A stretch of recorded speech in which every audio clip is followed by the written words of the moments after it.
नमस्कार बंधुगण, आम चैनल रे आपण मानकु स्वागत करूछि।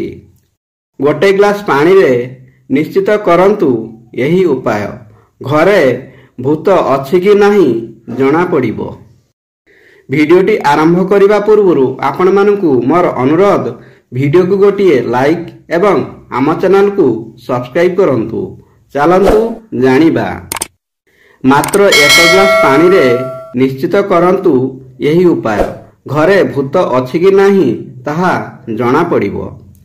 यह समस्तंकु जना दे समस्या केबे भी पूर्वरु सूचना देई आसे नाही।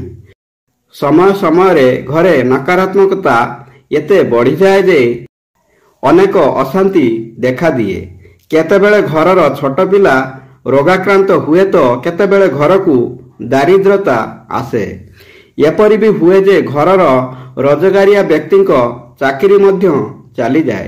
तेणु साधारणतः एपरि कुहा जाए जे जदि घरे खराब शक्तिर प्रभाव पड़े तेबे एपरि समस्या देखा दिए।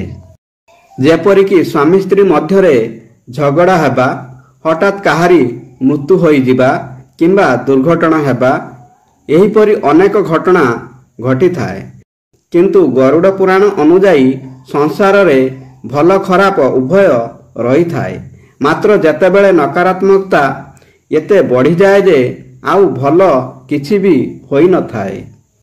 तेणु आजि चलंतु जानिबा एही सबु कारण विषय रे।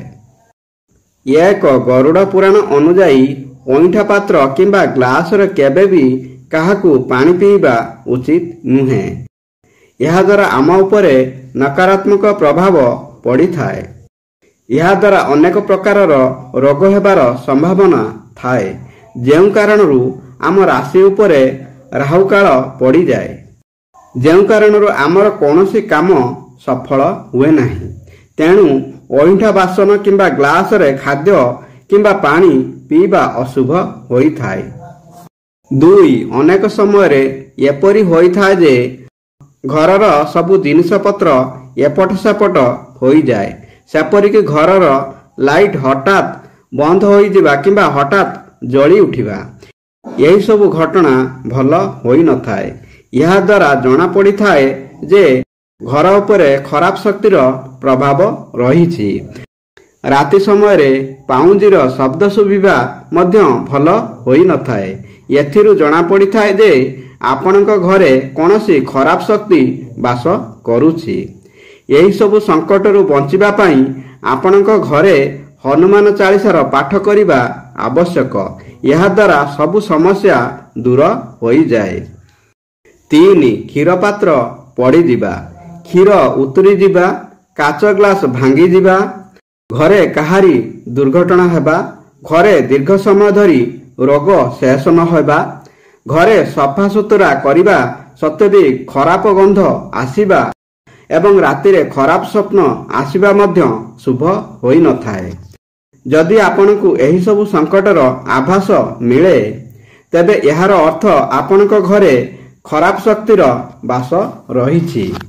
4, जदि आपण खाई सारिबा सत्वे भी बारंबार भोक लागे तेबे जानि नियंतु जे आपनक घर उपरे कोनोसी खराब शक्तिर प्रभाव रहिछि।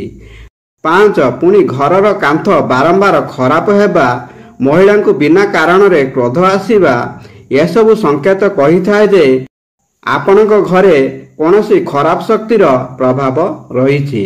जदि घर को हठात धन आसी हठात शेष होई जिबा, बुढ़ियाणी जाल हेबा किंबा बासन भांगिबा एवं करज शेष न हेबा, यह सबु संकेत वास्तव रे घरे खराब शक्तिर प्रभाव थिबा सूचाई थांती।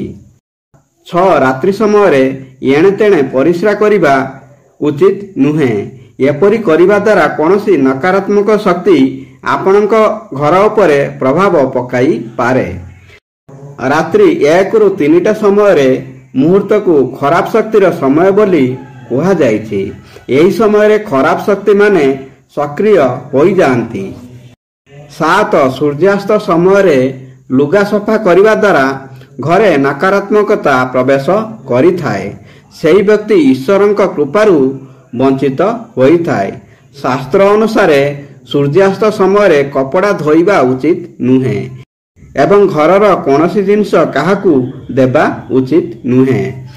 ସୂର୍ଯ୍ୟାସ୍ତ ସମୟରେ ସମ୍ବନ୍ଧ ବନାଇବା ଉଚିତ ନୁହେଁ। ଅନ୍ୟର ଡ୍ରେସ୍ କିମ୍ବା ଚପଲ ଯଦି ଆପଣଙ୍କ ଘରେ ରହିଯାଇଛି ତେବେ ତାହାକୁ ତୁରନ୍ତ ହଟାଇ ଦିଅନ୍ତୁ, ନଚେତ୍ ଘରେ ଖରାପ ଶକ୍ତି ବାସ କରିବ। 8. ଅନ୍ୟ ଲୋକ ଆପଣଙ୍କ ଘରେ ନଖ କାଟିବା ଉଚିତ ନୁହେଁ। ଏହାଦ୍ୱାରା ଆପଣଙ୍କର ସବୁ ମଙ୍ଗଳ କାର୍ଯ୍ୟ ଅମଙ୍ଗଳ ହୋଇପାରେ। ଏହାଦ୍ୱାରା ଘରେ ଭୂତ ପ୍ରେତର ବାସ ହୋଇପାରେ। କୌଣସି ସୁଗନ୍ଧିତ ଅତର ଲଗାଇ ଏକାନ୍ତ ସ୍ଥାନକୁ ଯିବା ଉଚିତ ନୁହେଁ। ଏହାଦ୍ୱାରା ଆପଣଙ୍କ ଘର ଉପରେ ଖରାପ ଶକ୍ତିର ପ୍ରଭାବ ପଡ଼ିପାରେ। ବନ୍ଧୁଗଣ, ଭିଡ଼ିଓଟି ଭଲ ଲାଗିଲେ ଭିଡ଼ିଓକୁ ଗୋଟିଏ ଲାଇକ୍ ଏବଂ ଆମ ଚ୍ୟାନେଲକୁ ସବସ୍କ୍ରାଇବ୍ କରିବାକୁ ଭୁଲିବେନି। ଧନ୍ୟବାଦ। ଜୟ ଶ୍ରୀକୃଷ୍ଣ।